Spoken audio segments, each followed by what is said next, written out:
پری صاحبہ پچھلی دفعہ آپ سیشن ختم کیے بغیر ہی نکل گئی تھیں. آپ سمجھ رہی تھیں کہ آپ کے شوہر کسی عورت کے ساتھ آپ کو دھوکہ دے رہے ہیں. اب آپ کیسی ہیں؟ یہاں سے جانے کے بعد کیا ہوا مجھے بتائیے.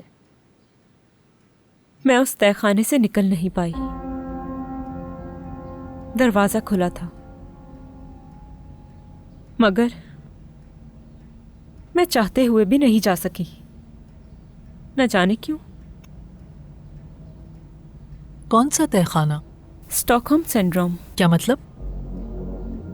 میرے خیال سے مجھے اسٹاک ہوم سنڈروم ہے کیونکہ میں اپنے قید کرنے والے سے محبت کر بیٹھی ہوں. میں نہیں جا پا رہی ہوں. شاید اس نے مجھ سے میری آزادی چھین لی ہے.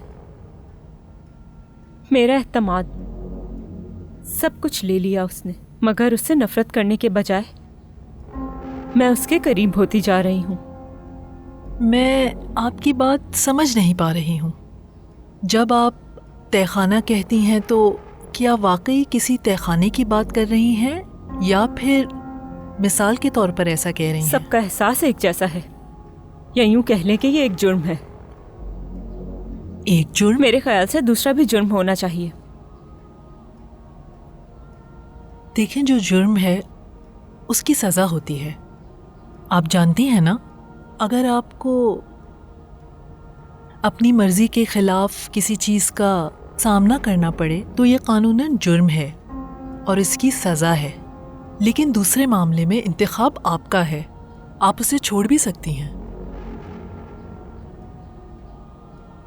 یہی تو سب سے بڑا مسئلہ ہے.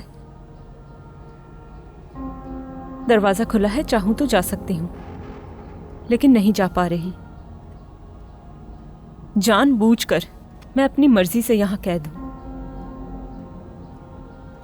اب قید ہونے سے آپ کا کیا مقصد ہے؟ کیا یہ لفظ بھی آپ ایسے ہی مثال کے طور پر استعمال کر رہی ہیں؟ کیا عامر صاحب آپ کو جسمانی طور پر قید تو نہیں رکھ رہے؟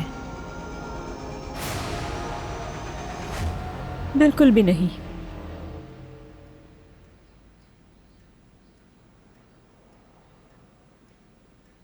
کیا عامر آپ کو ایسا انسان لگتا ہے؟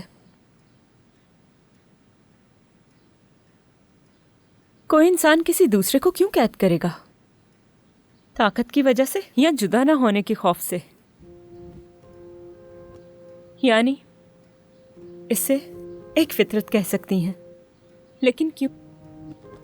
شاید اس کا جواب میرے پاس نہیں ہے کیونکہ عامر کے اندر میں نے ایسا کبھی محسوس نہیں کیا.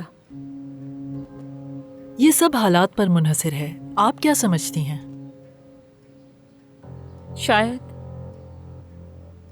وہ بہت اکیلا ہے اسی لیے وہ چاہتا ہے جو بھی اس کے ساتھ رہے وہ اپنی مرضی سے زندگی نہ گزارے. آپ کے خیال میں وہ کیوں نہیں چاہتے؟ کیونکہ اگر وہ چاہتا تو اس کے ماں باپ اس کے ساتھ ہوتے. جب اس کے ماں باپ ہی اس کے ساتھ نہیں رہ سکتے تو ذرا سوچیں کوئی دوسرا شخص اس کے ساتھ کیسے زندگی گزار سکتا ہے. وہ یقیناً یہ بات سوچتا ہوگا اور سمجھتا بھی ہوگا وہ محبت کے قابل نہیں ہے.